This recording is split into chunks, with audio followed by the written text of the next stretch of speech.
So I hold the portfolios for Māori outcomes in arts, culture and events. I also lead on the Grafton Business Association as well as the Uptown Business Association.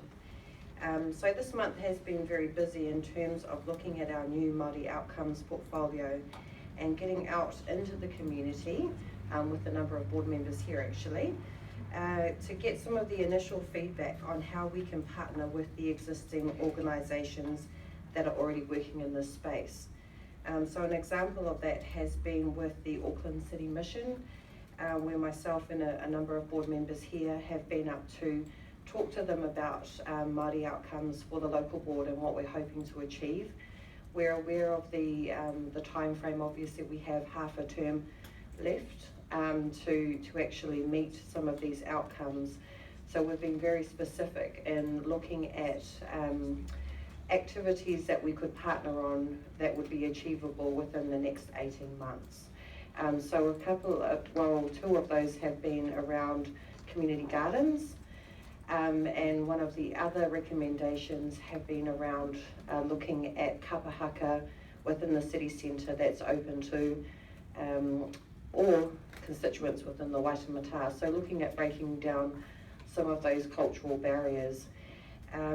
I just want to also acknowledge Shamila, don't know where she is at the moment, and the amazing work that she has done in terms of the stakeholder mapping work where we've identified, well she has identified with the advisors. I think we've looked at least it sounds like it's around 60 to 100 Māori organisations that are here within the Waitemata. So holding a hui with them and then holding a separate hui with mana whenua, and for those mana whenua who can't attend, we would look at having one-to-one kōrero with them. So I think we have a very detailed approach to how we can move forward with that. We know that it's obviously not going to be easy given it's a new portfolio, but very passionate about seeing some change in that area. So in addition to that,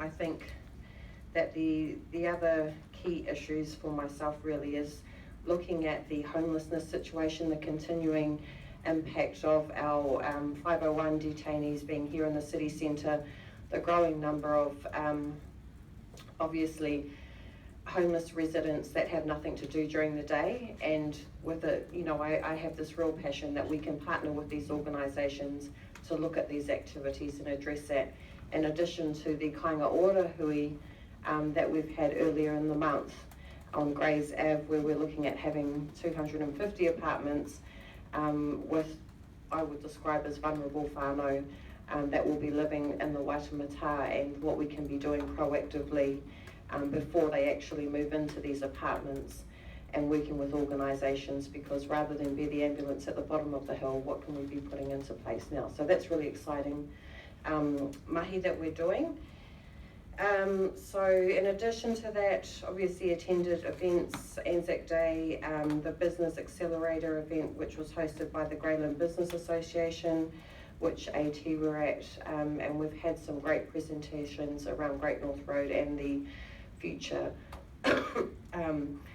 So I think that there's still obviously an excessive amount of work that needs to be done to really ensure that we have some tangible activities that will take place for Māori outcomes. Our arts events and community, I've been very active in that space as well, attending different events. It's been a really interesting month, but yeah, so looking forward to this next 18 months and continuing to work on those things. Kia ora.